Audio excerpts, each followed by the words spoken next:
50 years down now, do you worry about him being forgotten?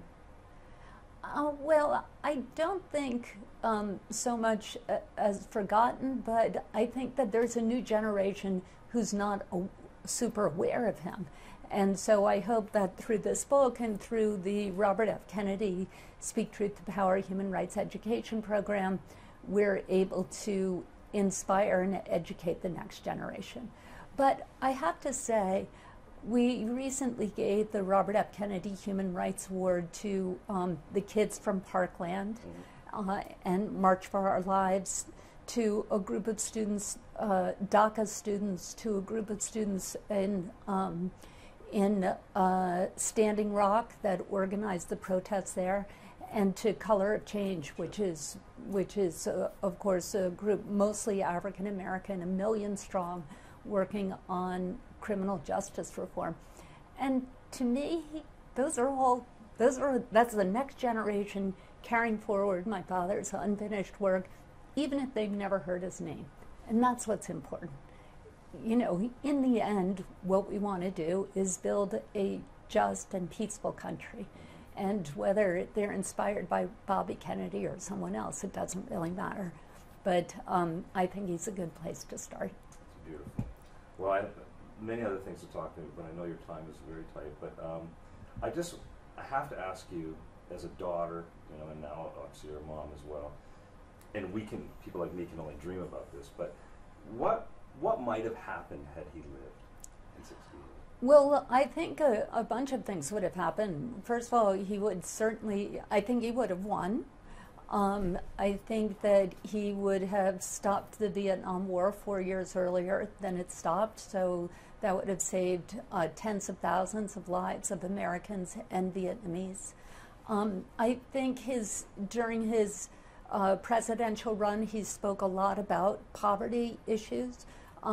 At the time he went to Pine Ridge Indian Reservation, that was the poorest census tract in America 50 years ago.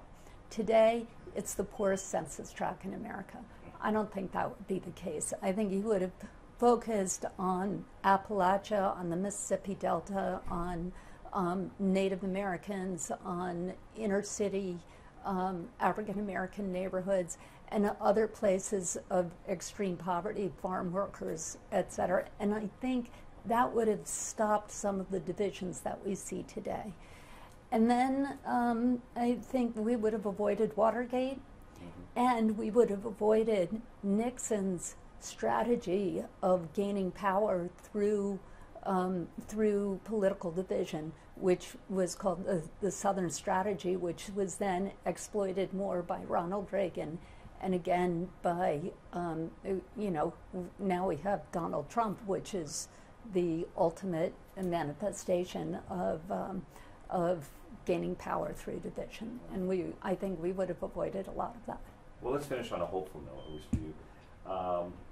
Out of all the chapters, and the foreword is amazing in there as well, but is there a specific message, is there a specific essay in there that you would make sure, if you're going to read one thing in this book, it's that? Is there something that jumps out at you?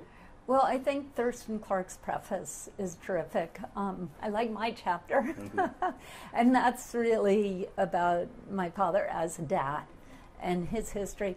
I love talking to Harry Belafonte because Harry really knew Daddy, and we have basically an argument in the book, so it's kind of fun to read that.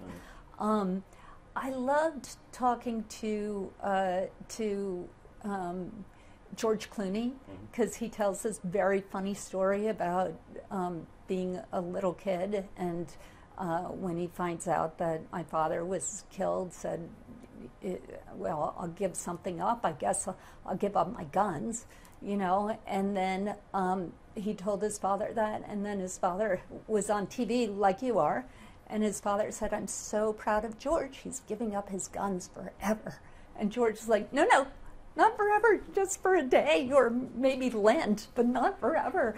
And then he goes to school the next day, and his teacher pulls him in the front of the class. George is giving up his guns forever. And he was like, ah! And then he goes to the grocery store, and the woman selling the groceries says, I'm so proud of you giving up your guns forever. And he just felt like, so guilty about it and so driven to social justice. He said, that's why I still do this work in South Sudan today. So, you know, the reason this book is so much fun to read is you learn so much about Bobby Kennedy, but also about all the people I interview in a way that you wouldn't otherwise learn. You know, they're not standard sort of interview questions.